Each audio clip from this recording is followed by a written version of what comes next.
पिंपळाच्या पानावर रेखाटले शिक्षणरत्न सावित्रीबाई फुले यांचं चित्र.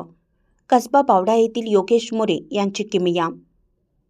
भारतातील पहिली शिक्षिका, महिलांची उद्धारकर्ती, तमाम महिलांची प्रेरणास्थान सावित्रीबाई फुले यांच्या जयंतीनिमित्त त्यांच्या स्मृतीस विनम्र अभिवादन करण्यासाठी कसबा बावडा, कोल्हापूर योगेश जयवंत मोरे यांनी पिंपळाच्या पानावर पोस्टर कलरमध्ये चित्र काढून त्यांना आदरांजली वाहिली आहे. त्यांच्या या उपक्रमाचं कौतुक केलं जात आहे.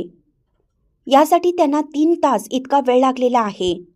सावित्रीबाई फुले 3 जानेवारी 1831 मध्ये भारतातील पहिल्या महिला शिक्षिका आणि समाज सुधारक होत्या, ज्यांनी पती ज्योतिराव फुले यांच्यासोबत स्त्री शिक्षणाचा पाया घातला आणि भारतीय स्त्रीवादाची जननी म्हणून ओळखल्या जातात.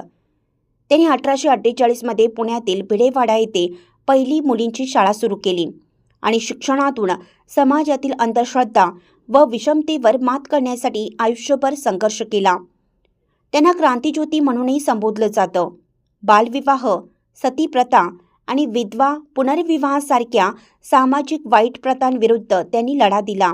सत्यशोधक समाजाच्या संस्थापिका म्हणून महात्मा फुले यांच्यासोबत त्यांनी सत्यशोधक समाजाची स्थापना केली, ज्याचा उद्देश सामाजिक समानता आणणे हा होता.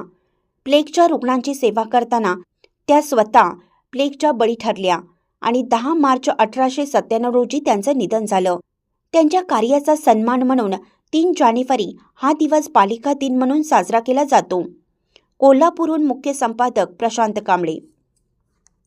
सावित्रीबाई फुले यांची जयंती असल्यानंतर मी सर्वात प्रथम महत्त्व जयंतीला देऊन आज वहीच्या पानावरती आणि मला नदीकाठी सापडलेल्या पिंपळाच्या पानावरती सावित्रीबाई फुले यांचं चित्र मी काढलेलं आहे.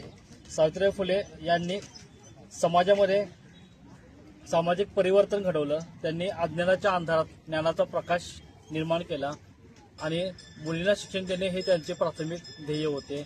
आणि त्याचमुळं आज मुली स्वावलंबी आणि शिक्षणामध्ये पुढे गेलेल्या आहेत आणि विविध क्षेत्रांमध्ये चांगल्या पद्धतीनं काम करत आहेत.